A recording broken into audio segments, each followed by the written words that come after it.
Whereas New York hotel rooms are infested with bed bugs and all kinds of creepy crawlies, in the Soho we have punk rock legends. Mr. Billie Joe Armstrong, how you doing, fella? Pretty good, how are you? Not too bad. At the moment, you guys must be the hardest working band in rock music. You're kind of like sharks. You've got to keep moving to stay alive a little bit. I think, are you talking about making music and things Well, like about that? making music, about touring. Yeah, I mean, I just we love like writing songs and making 3 albums and and going on tour and doing press and I don't know. It's all just we signed up to play music for the rest of our lives, so because we wanted to, and now we're doing it. You guys haven't been back to London for quite a while. What made you come back now? Well, we have 3 albums that are coming out right now. Uno, Dos, Tres. Uno comes out in September. Yeah. And then, and so right now we're just, having a good time promoting it and all that. The albums themselves, Uno, Dos, Tres. Why did you go for such a huge undertaking? 3 albums, all in one go. Well, it didn't start out that way. It just started off with writing 1 song, led to 2 songs, led to about a handful of songs where it was time for us to just go in and start rehearsing together. Yeah. So me, Mike, Trey, Jason White is our second guitar player.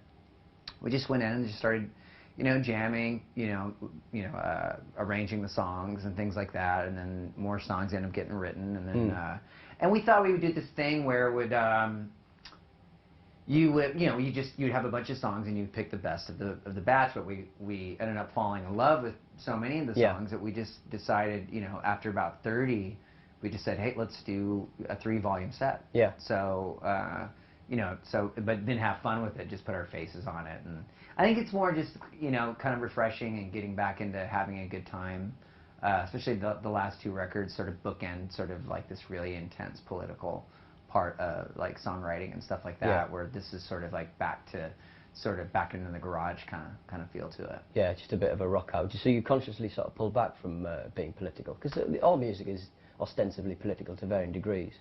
Yeah, I mean, we're always sort of active in some way. There's a song called 99 Revolutions that's on Trey, and so it's we just kind of wanted to make things maybe leave it up to the listener to kind of make their own, have their own trip or their own journey, whatever they want it to go on. But I think with the records, if there is any kind of linear thing that's going on, it's like the first record is sort of enters like a party kind of thing and back to sort of a basic Green Day, and then the second record goes into more of this sort of garage rock kind of sound, and the third one is probably a little bit more reflective.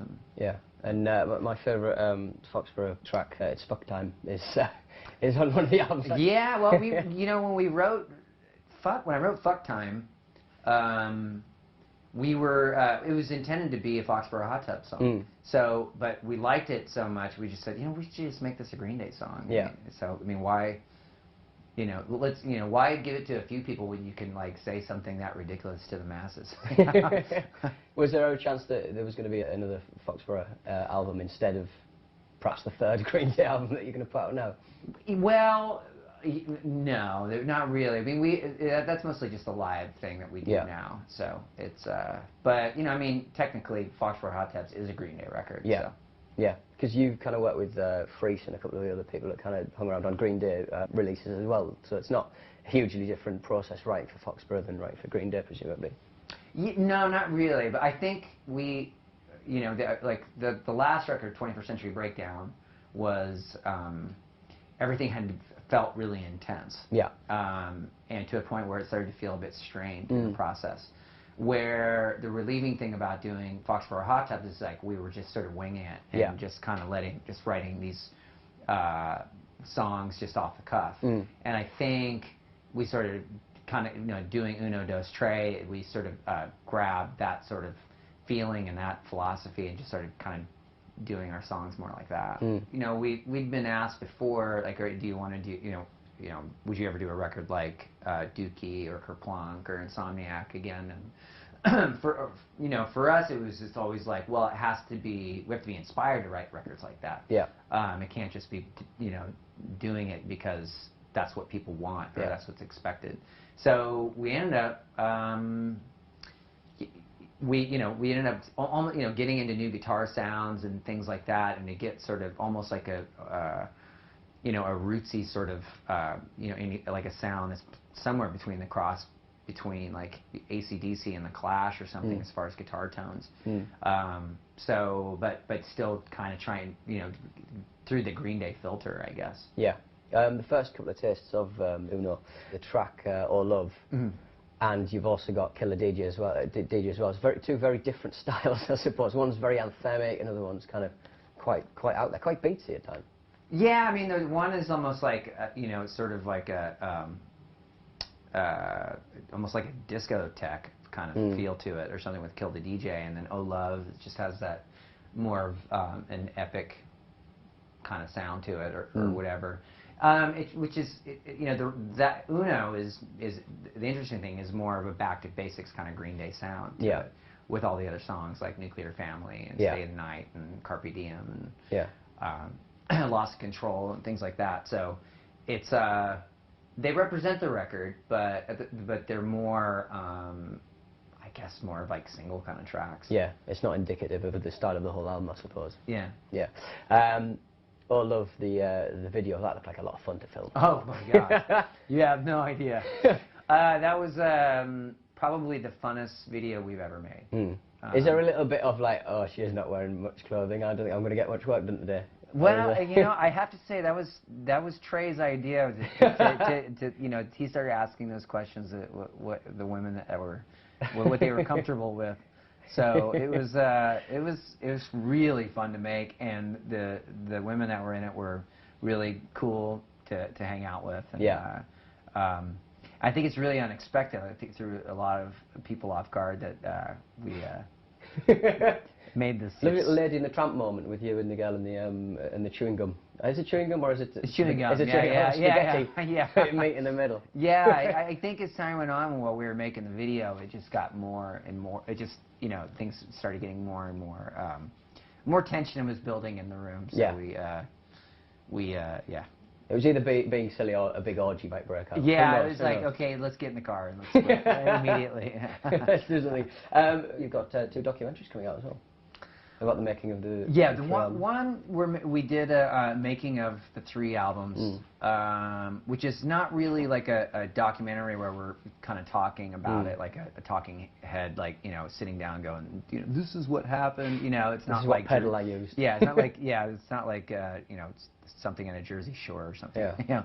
But it's more, I got really inspired, like surf movies and also with skateboard documentaries and things like that, where it's just kind of showcasing a lifestyle and things like that. And the other one is just right now we're compiling just as much old footage as we possibly can that dates back to like 1989 or something. Yeah, of yourselves, I presume. Not just news footage.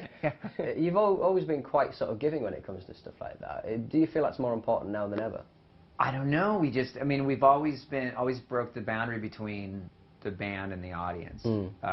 So people sort of feel interactive. And I think just from the scene that we come from, that's always sort of stuck with us. Yeah. There were times when we'd be playing in clubs where there would be more people on the stage that weren't in the band. Right, just things like that, where everybody was just having a really good time. Yeah. So, and we still kind of have that philosophy, and we kind of we carry it with us, when we get into even to like multimedia and things like that. So. Speaking about your live performances, you're going to be playing Shepherd's Bush tomorrow. Have you got something special planned for the Londoners? We're gonna just mix it up, play a lot of old songs, play a lot of the new material. So I think it'll be the first time that people in London will hear like new songs, and I think that when people will get that sort of intimacy of hearing songs like She and who wrote Holden Caulfield from Kerplunk and stuff like that will be pretty cool too. Yeah, and Mike was mentioning that since you are releasing 3 albums at the same time, it may take like a 3,000 date world tour to get your music out. Is that going to happen? The hardest part is waiting for these things to come out. That's we've never waited this long after we actually recorded. So it's it's just, you know, it's 3 albums. It's a completely different and new thing. No one's ever really done it before. Yeah. Well, anyway. So, and we're trying to be the first ones to do it well. So, we'll see what happens. You know, we're just, you know, we're just have a good time with it. That's what the main thing we want to do. It's just like, this is, you know, about, you know, joining the party and having a good time. Billie Joe Armstrong doing it right with Yeah. his 3 albums. Thank you for talking to us, fella. All right. Cool.